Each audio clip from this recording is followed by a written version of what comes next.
this. Okay, guys. Example number 2 here says simplify and says negative 30 decreased by negative 19. Reed, would you translate this for me to math terms, and then we'll work it. We'll simplify it. So it's Negative 30 minus negative 19. negative 19. Beautiful. Does everybody see that?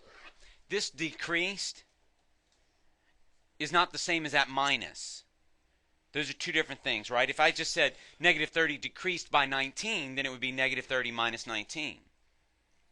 But it says negative 30 decreased by negative 19.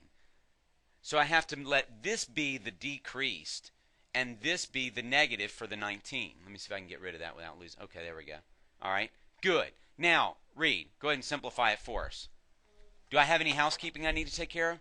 Yes. Yeah, what do I do? You turn it into negative 30 plus.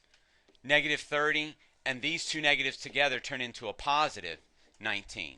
Good, now I've got two terms. I've got 30 negatives, I've got 19 positives. Reed, what am I left with? Negative 11. Negative 11. Let me ask you guys something just before we move on to B. Does it help you when I say I've got 30 negatives and 19 positives? It helps me because I think, okay, I've got two different things, they're going to cancel each other out. And then it just leaves me with the difference between them. And I know the one that has the larger absolute value, the one that's farther from 0, I'm going to keep that sign because I've got more of them. Right? I've got more negatives than positives. And so I know I'm going to have negative 11. Okay? All right, well, we'll see what happens. All right, David, it says the opposite of the difference between A and B. What does that mean, David? Negative 1, okay. Parentheses A minus B. Beautiful. Excellent. Now I want you to simplify that for me, David, but Ben, I want you to watch what we're talking about here. How can I simplify this? Because I'm multiplying, I can write it simpler. Okay, so we have to distribute. It's negative 1 times both of these things, or the opposite of, right?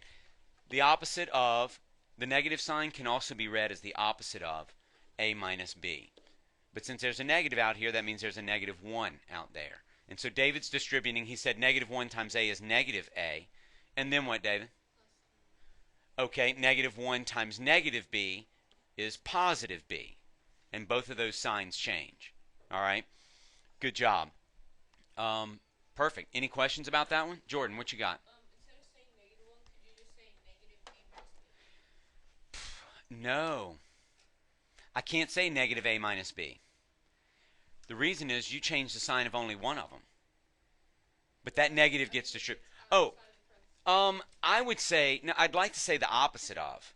Because negative A minus B doesn't indicate that there are parentheses there. This is a quantity, A minus B, right? So I want to say the opposite of the difference of A and B, right? Then that tells me I need a quantity, and I'm going to take the opposite of that quantity, okay? So negative A plus B. Good job, David. Thank you. Good question, Jordan. Any other questions about these things right here? We're good there? Tara, you good? Yep. Jack, you good? All right. See you at the next example.